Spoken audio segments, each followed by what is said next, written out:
Good morning, listeners. Good morning. And thank you so much for choosing to spend the next 15 minutes or so in my company and the company of South Coast Radio. Well, with Black Friday literally around the corner, I thought it would be quite interesting to tell you a little bit about the emotions and the psychology behind buying.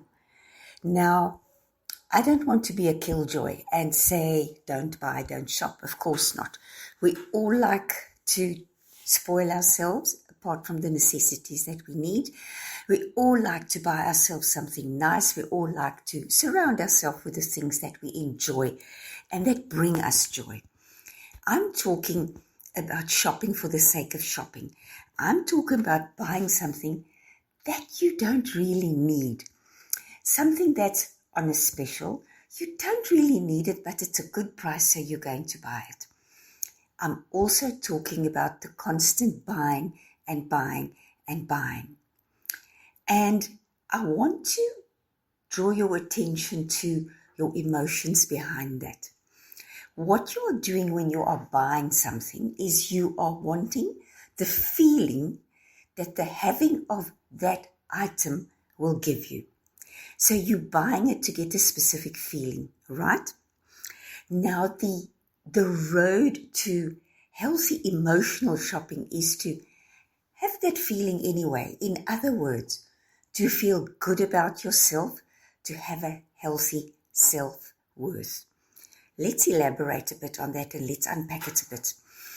We all know the feeling about when you have bought something really nice, a new gadget or a new something to wear, and the first time you wear it when you're going out with friends or going visiting friends, how good you feel wearing it and how good you feel when people admire your latest acquisition.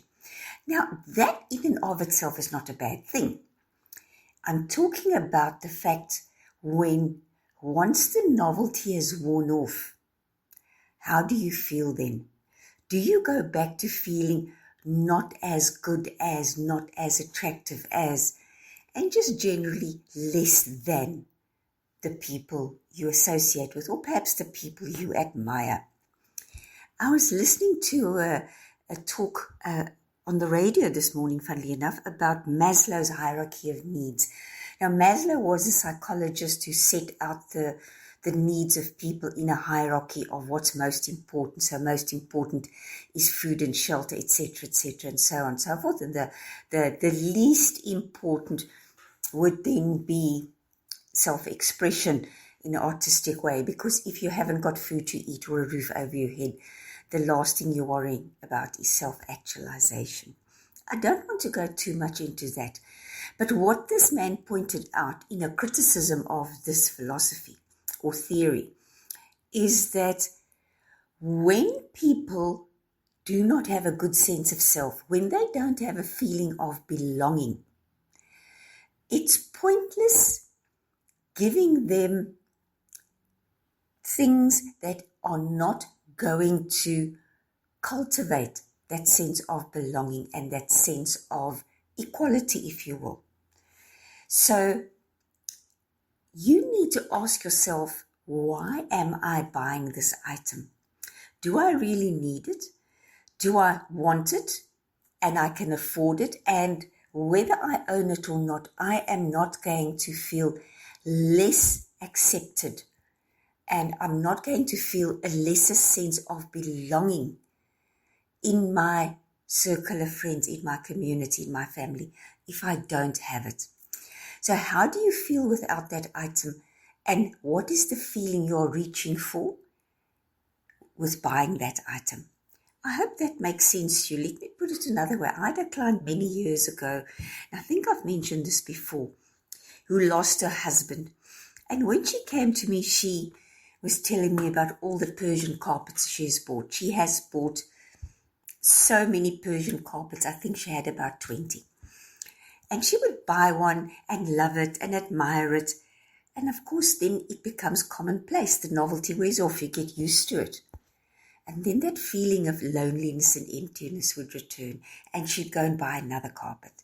So what she was doing was filling the hole in her heart, the hole in her soul, if you will, with buying Persian carpets. But they don't fill it because we get used to them and nothing's really changed. Nothing's changed about your sense of self-worth and about your psychological and emotional health. It's a temporary fix. So before we all rush out and perhaps go and spend money we haven't got, and perhaps go and buy a whole lot of items we don't really need, but we believe we are going to feel better in the having of that item. I want you to ask yourself, how do I feel about myself right now? Do I have a solid sense of self? Do I have a sense of belonging? Do I feel as good as an equal to the people around me and the people I admire? There are many people I admire for their skills, for their talents, for their gifts, but I don't think they are better than me any more than I think I'm better than them. So before we go and buy things, just do a little bit of introspection. Do a little bit of asking yourself, how is this going to add value to my life in 6 months' time or in 6 weeks' time? Because often that amazing pair of shoes that we've really been, believing we needed to have and eventually buy them, after we've worn them a couple of times, they just chucked in the cupboard with the other shoes and they no longer give you that feeling. They no longer make you feel special. They no longer draw admiring looks from the people in your circle. And you go back to thinking, I now need to buy something else. I now need some external fix to make me feel worthy and get that sense of belonging and acceptance. So it really is, and I say, please, listeners, we all like to buy things. We all like to spoil ourselves. We all like to surround ourselves with things that bring us joy. I'm not talking about normal, healthy shopping. I'm talking about the excessive shopping, the shopping for things that you don't really need, the shopping and buying of an item I really don't need, but it's such a good price, I'll buy it. Why? You're putting your hard-earned money in someone else's pocket. That's what you are doing. And it has not changed who you fundamentally are with yourself. Like that song, where do you go to, my lovely, when you're alone in your bed? What is that feeling that you feel with yourself and about yourself? And if we are looking to fix our hurt, to fix our emptiness with the acquisition of things, I can assure you it's not going to fix anything. What it is going to do is get you into financial difficulty and financial hardship. So again, as so much in life, from our relationships to our career to how we live our life and how we make sense of the world, it all comes back to self-worth. That relationship I have with myself. If you can feel confident and comfortable in anybody's company, just being who you are at your core. No need to apologize, no need to feel less than, no need to feel not as good or as important as someone else. Then you have got a healthy sense of self. Then you make sense of the world in healthy ways. Healthy for yourself and healthy for others. Because if you have children, if you are a parent who is looking to possessions to make you feel good and worthy and important, you are passing that on to your children, and your children essentially learn that I am what I own.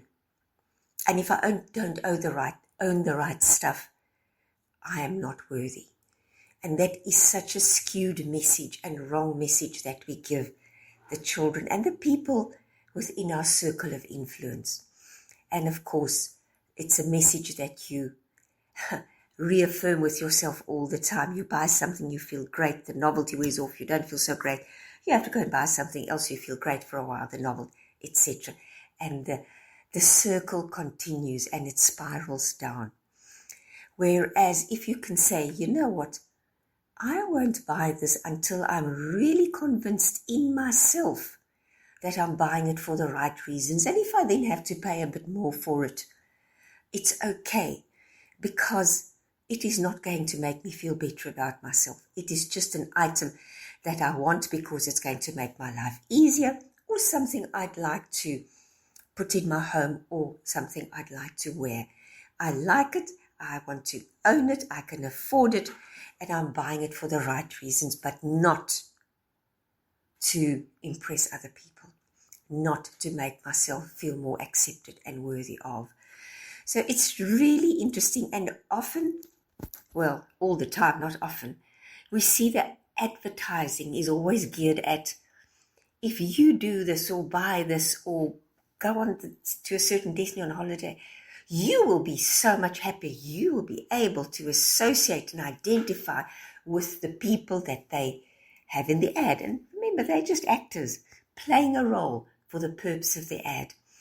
I think back of the days where you had cigarette advertisements and somebody would be lying on a yacht, spread out in the sun, smoking the cigarette that's being advertised. And of course, then if you go and buy that brand of cigarette, you make that identification association with the people and the yacht and that lifestyle.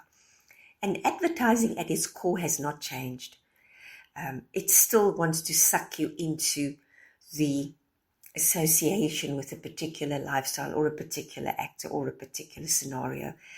And if we buy an item to get that, let me use the word, familiarity with those people in that ad and with that lifestyle that's being portrayed, then essentially you have not got a healthy sense of self. So first make peace with yourself. First make peace with where and who you are. And if you want more in life, let's be honest, you're going to have to work for it. You're not going to buy yourself into a lifestyle. You are going to buy yourself into poverty and financial hardship. So remember, advertisements are very cleverly designed to lure you into shopping, to spending your money, to part with your hard-earned money. That's the sole objective of advertising. You have to ask yourself the right questions before you buy it. Don't buy for the sake of buying. I had another client who said to me she has clothes in her wardrobe that have been hanging there for 6 months and they've still got the labels on them. Never worn them, she just bought them for the sake of being able to put them in her wardrobe. And again, that tells me she's got an emptiness in her life that she's trying to fill with buying the various items. And I come back to my analogy of putting lipstick on the mirror. You walk away and nothing has changed. And it's the same when you buy to give yourself a feeling of worthiness and acceptance and identification with a certain lifestyle. Nothing has really changed because that item is going to become scratched, torn, stretched, commonplace. And you haven't changed. You're still the person who lacks a solid sense of self. So listeners, please, I'm not saying don't buy what you enjoy buying and can afford and enjoy. But I'm saying just be careful, just be aware of how you spend your money and why you're spending it. Because if it is solely for the purpose to make you feel better about yourself, you're on hiding to nowhere. If it is for the purpose of enjoyment, that, as I say, in a healthy sense, then by all means. But don't use it to make yourself feel better about yourself. Rather spend that money on going to see someone who can help you improve your sense of self, who can help you improve your confidence and your self-worth. Because if you look to other people, it's other worth, it's not self-worth. If you find your worth in the way other people look at you, life becomes a very bumpy ride because people look at you in different ways on different days. It is not consistent. Whereas if you have a solid, healthy sense of self-worth, it's consistent. you feel good about yourself every day, 365. And if you had a bad experience, it doesn't last. Essentially, at your core, you are healthy. And then buying things take on a whole new meaning. So I hope this gave you a little bit of insights into your shopping, your buying habits. I hope that you are going to spend your money wisely on this Black Friday, if you're going to spend money and indulge in all the specials. And I hope that you will set an example for those around you who you influence with the way you make sense and lead your life. Have a wonderful day. Have a wonderful weekend. Till next week. And please, listeners, send in some requests. We love hearing from you. We love hearing what's of interest to you, what you want to know more about, or what concerns you.